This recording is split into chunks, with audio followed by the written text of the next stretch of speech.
Hello, welcome to another exciting tutorial. Take a look at this.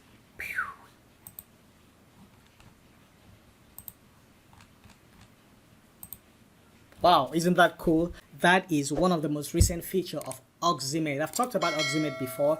Today I'm gonna go through some of the recent changes because they're very exciting, so I want to talk about it. And also the primary reason I'm doing this video is I want to talk about why generally why you need a utility class, why you should use a utility class, and why I use one. Okay, before I dive into the awesome new features, okay, of OxyMate, I want to demonstrate something.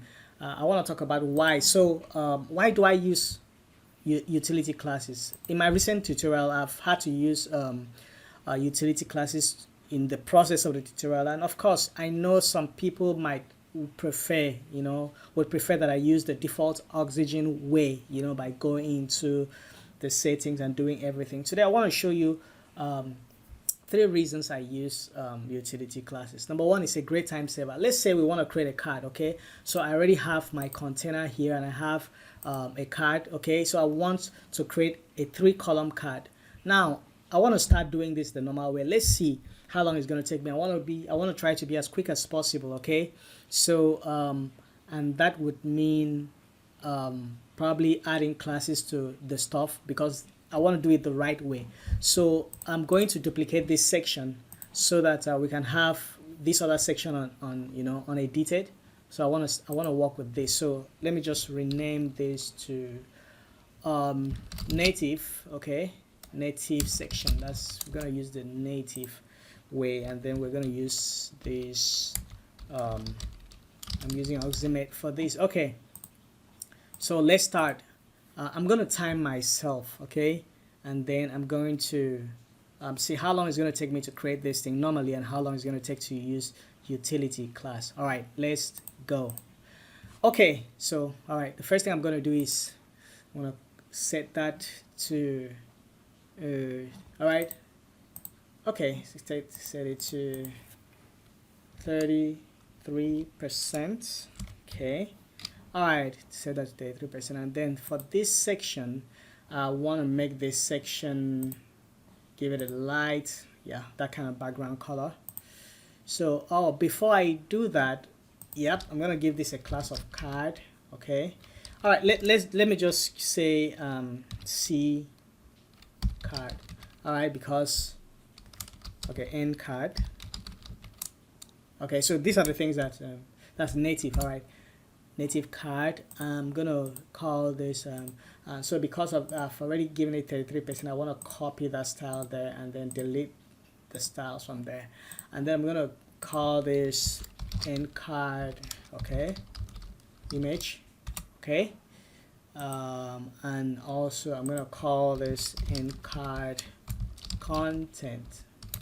Okay, I'm gonna call this end card title, and then I'm gonna call this end card body, the body text for the end card, and also I'm gonna call this end card button. Okay, so I have that. So that is 33%. Okay, so I'm just gonna duplicate it. And then I'm gonna make that horizontal and just spread it apart. And then for the card, I'm gonna give it a background color of white. Okay, and then I'm gonna give it a padding of, let's say, 24 pixel. Apply all around. All right. Okay, let's ignore the fact that I didn't put this in its own div. Okay, let's just ignore that. I think making it 16 is good. All right, and I want to give this a bottom margin. Okay, the image. So I'm just gonna click and drag faster that way. I'm gonna click this and drag. For these, I'm gonna make it a h2. Okay, that doesn't actually affect the class, so let me just change that to h2, and then for these I'm gonna make that, and then I want to give this a border radius, the card. So I'm just gonna give it a 10 pixel border radius, and then I'm gonna give it a shadow Okay, box shadow 0 0 5 -5. So I wanted something very subtle, you know, so I think that does it. And we're done. So that took me about 3 minutes to do, you know, to do that. I didn't want to go through the process of, you know, changing the button and all, but this basically gives me, you know,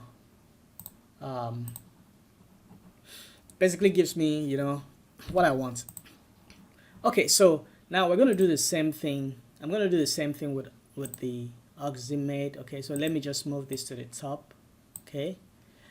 All right, so I want to do the same thing here. Okay, I want to build a 3-column grid. Okay, so what I'm gonna do here is, in this case, I'm not gonna duplicate it. Okay, first, so I'm just gonna give this. Let me start. All right, I'm just gonna give this a grid. Okay, I'm gonna give it a grid column 3. So make that 3-column. I'm gonna go to the card. All right, I'm gonna apply card class to it. I'm gonna apply border radius, okay, to it. I'm also gonna apply a shadow small to it. Okay, so you can see that for this container, for this, I'm just gonna give it a background. Okay, all right, that gives me a background that I want. Okay, and for this, for the card, I'm gonna give it a space Y to separate. Space Y, let's say 4, so that spaces out these items. For the card content, I'm also going to give it a space Y 4. Okay, that spaces this out, and then I'm going to duplicate this 3 times. Okay, and then I'm going to give it a gap of let's say gap 8. That's too much. Let's say gap 4. All right, and I'm done. And that took me 1/3 of the time, you know. Okay, so yep, forgot to do that too. That should have been.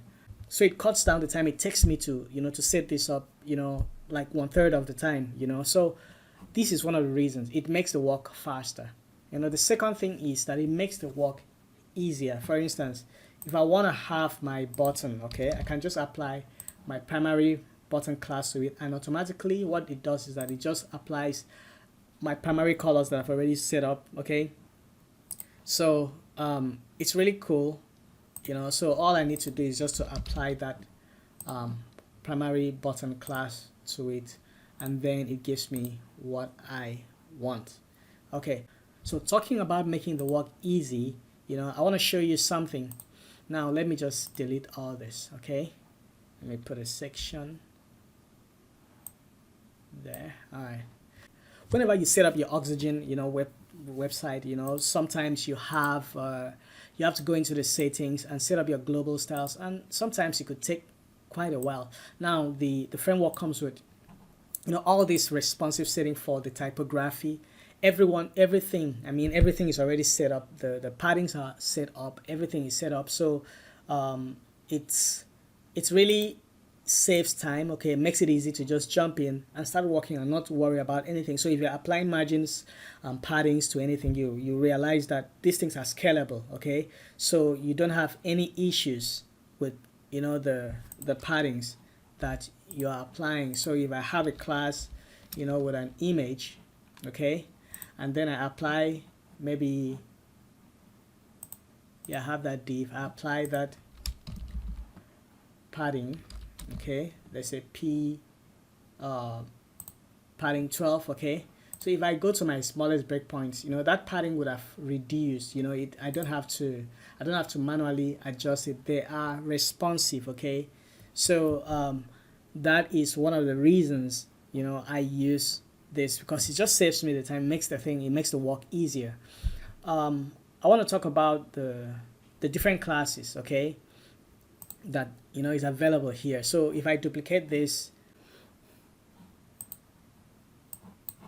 Okay, let me quickly talk about the new, features, the new classes that have been added. So one of the new classes that have been added is the ability to add paddings to maybe just one side. Okay, before the paddings were either all side or space Y.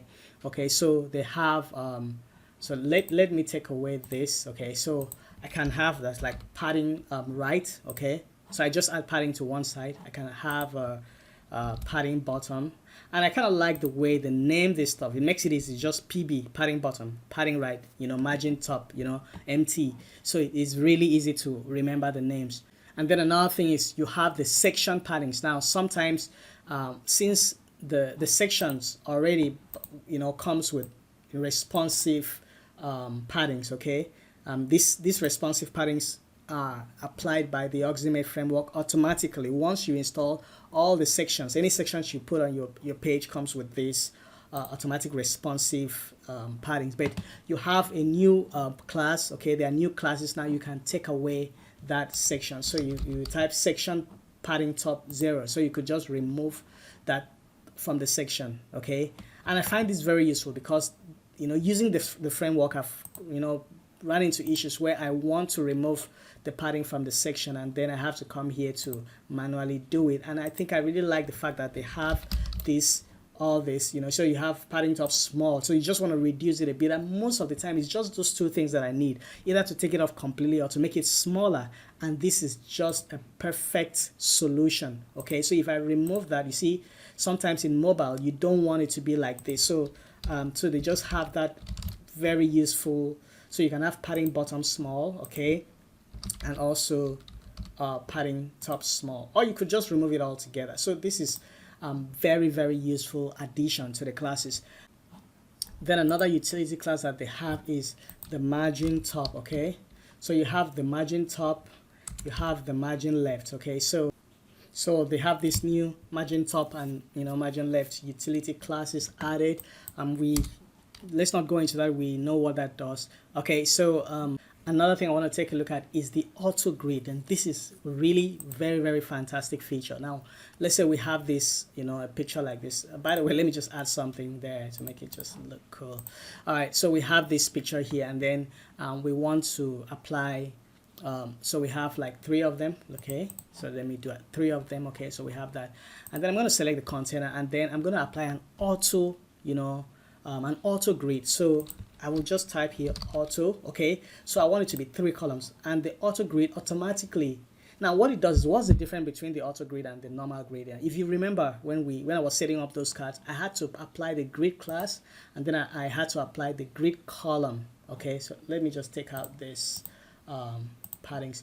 Now what the auto grid does is that it automatically makes this responsive. Okay, you don't have to set apply maybe the responsive grid class to it. Okay, it automatically makes this responsive. So that is what I like about it. It is very, very useful. If I remove this, okay, and then I want it to be 2 columns, so I could just do auto 2. Okay, and then once I go down the breakpoint, it just collapses automatically. So it is an automatic grid setup, so it's really useful. Then another thing I want to show you is the helper grid. Now the helper grid is something I've used before, and that is when you go to OxyMade. Okay, so you have all these nice helper grids. They're very, very useful, different layouts. Okay, these are like starter layouts if you want to do something, and you know what, they all come ready responsive. So once you go the break to the breakpoints, they automatically collapse, okay, and stack on top of each other. So there's a lot of them. Okay, so you have different layouts. Okay, so if I select this section, I could add something like this, so you can see look at these layouts. Okay, very, very interesting layout. So you have a lot of them here, so very useful to start up. You have the button, you have double button. Okay, you have a primary 2 buttons, secondary 2 buttons, primary, secondary buttons. So there's just a lot here to use, and they are very great, huge time savers.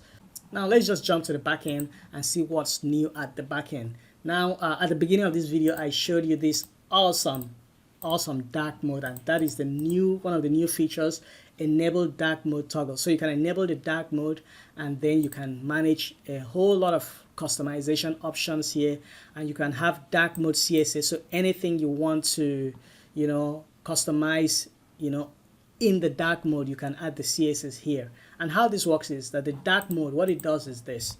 Now it applies a class of dark. Okay, let me just refresh this. It applies a class of dark mode activated. So you see dark mode activated to the body. Okay, so now if you want anything that you want to change, for instance, I want maybe my headings to be yellow, which is I mean, it's not yellow, but let's assume I want it to be yellow. Okay, so my H1, so I could just say, I could just call that class dark mode, okay, activated H1, and I could just say I want that to be color to be yellow. All right, now now what happens here is that the color is actually yellow, but now the dark mode has this blend, mixed blend mode, so it's mixing with the yellow to make it blue. And you know, to remove that, all you need to do is just write this isolation and write isolate. Now what this does is that it isolates these elements from the mixed blend mode. Okay, whichever class has this, you know, CSS declaration, isolation, isolate means that that mixed blend mode, okay, is not gonna affect, you know, that class. For instance, this button, you know, has a mixed blend mode on it, okay, because the actual color is blue. But now look at the class for that button. Let's just go to the element and say isolation, isolate. So it just takes it out of that mixed blend mode. So you could add the class there. So you could remove those classes. You know, you could, you know, add classes to anything on your page, and then they will look the way you want them to look in the dark mode. Look at my heading. Okay, my heading was white, now it's dark. So you could add those CSS classes here. So that's what I did here. So I just added the class for the, you know, for the links. I added a background for my header and the button. Okay, so this button, I added a color to it. Okay, so so you could add those, and it's really cool. Now it would have taken you quite a, I mean, some people don't even know how they would even start to apply a dark mode to their website, but this is just there with a click of a button. It's just available.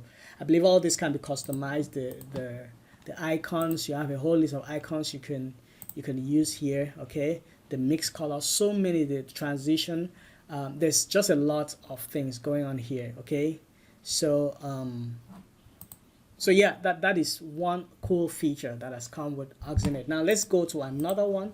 Okay, so let me go to my blog post. Okay, and then I'm gonna view this blog post, and let's see what happens. So you see, this is a normal blog post, no styling. Now the framework has a new feature that calls Blockzine Power Typography. Once you enable it, okay, and then of course you go in here and enable these options. Okay, so you have the ability to set up the typography, you know, sizes for your blog post at different breakpoints here. And you can, you know, enable infinity scroll, instant load more posts, OxyMade colors and typography in Gutenberg. Okay, so let's see that. So I'm going to refresh this. Look at that. You know, look at the quotes, you know, they have this styling. So the stylings apply, and take note, this the heading here uses your primary color. It gives you the baseline to customize this anyhow you want. For instance, if you don't want your typography to take the primary color, you can see here that it adds a Blockzine to the H2 class. Okay, so you could go in and just add that, change that CSS using the Blockzine selector with the H2 and change it. You know, it would be nice if extra settings are here to change that here, but I believe more updates are coming for that. And another thing is that the OxyMade color system is now in sync with the Gutenberg. So once you enable that Blockzine, if you go into edit your post, if you go into Gutenberg, you will see that the OxyMade colors are now available. So you can see the OxyMade colors are now available here. Your primary color, all your generated colors. Of course, that's what we're going to talk about next, because what OxyMade does, it actually generates colors. Okay, it generates, once you give it a primary color, you can generate different colors based on that primary color, and we're going to take a look at that. So now let's just disable this. I'm going to disable that block zine stuff. Okay, let me remove that. Let me disable it. Okay, and then let's take a look at this. Let me refresh this. Okay, so now I've refreshed it. You can see these are the default colors. Okay, so you don't have those colors the way you had them before. These are default Gutenberg colors. Okay, so but if I enable that, and also take a look at this, all this has changed to the way it was. Okay, and another thing is, if you want to preview, you know, that block zine styling in the Gutenberg, you have to have that Oxygen Gutenberg plugin installed. But then that's just for you to see the changes inside Gutenberg, but you will still see the changes out here irrespective of whether you install that plugin or not. So I'm going to enable that again. Okay, I'm going to enable that again, and then we're going to come in and see the difference. Take a look at these colors. You have just 2 rows. Okay, but if we refresh this, okay, so we're gonna have so you have this OxyMade colors here. Now let's go to the OxyMade colors. Now you have the ability to generate full color palette based on the primary color. So you enter primary color here. So what happens here is that, you know, I have blue here, so it generates the dark color, it generates paragraph color, border color, placeholder color. These are very light shade of blue, and then the background color. Then it gives a secondary color, which is a complementary color. So let's say I give this a background of, say, purple, and say generate color palette. Okay, so let me refresh that. I'm not quite sure why this is coming up. All right, let's refresh that. Okay, that's gone. All right, so now you see that it generates the primary color, okay, and then it generates the secondary color. Now if I go to my front end and refresh, you're going to see that my colors will see all the colors change. Everything just changes. Oh my god, this is good. Okay, and let's go back. Let me close this and this. Okay, now let's say I want my primary color to be, let's say, brown. Okay, so I want it to be brown. Also, let's go something. Okay, I think I'm okay with that brown. Let's just do that. I mean, it doesn't matter. Okay, that comes up again. I don't know why this keeps coming up, but everything is working well. Okay, so yeah, so you can see that it generates the colors according to this primary color, and this is really cool. Now you can see this light, you know, lilac background. Okay, now if I refresh that, it's gonna correspond to the new. Okay, it just changes to a very light version of this brown color, and everything just comes together. This is a wonderful addition. This is a wonderful update, and I couldn't be happier, you know, being a user of this plugin. It's really, really cool. And then let me not forget to mention the purge, you know, feature where you can purge unused classes. So choose folders to purge. So you can choose the folders. Okay, like this is the folder they're talking about. All these folders. Okay, selectors. Okay, so you have all these classes here. So it has the feature to purge any class that you are not using on your site. So what it's saying is this: when you're done, okay, so once designing is complete, we will delete all the unused framework classes in your page and Oxygen template. But it tells you take a backup, okay, because this feature is highly experimental. So you could just add now you could add classes that you don't want to delete here. The example of such classes are classes that you use in code blocks that are not necessarily registered here, but they are used, you know, in the code block. So you could add those classes here. So if you have classes, you know, that you have used in a PHP code, a JavaScript code, you know, you could add those classes here so that it will not delete them. But all other classes that you applied while working here, okay, it's going to detect and delete them if they are not in use. So this is a very good nifty feature. So that's all. Okay, that's all for the OxyMade you know, updates. And of course you can delete unused style sheets. Okay, if there are style sheets here that you don't want, you can just delete them, and also delete the the folders for the classes here manually if you want to. Okay guys, that's all for today, and see you some other time. Have a great day. I've provided the link for OxyMade in the description, so if you're interested you can check them out. Check out their cheat sheet, check out their design set, check out everything. I mean, they're awesome. Okay, they have some really nice design set, and also they are working, okay, words is that they are working on some very cool WooCommerce design sets, so you might want to check that out also. All right, have a great day and see you soon.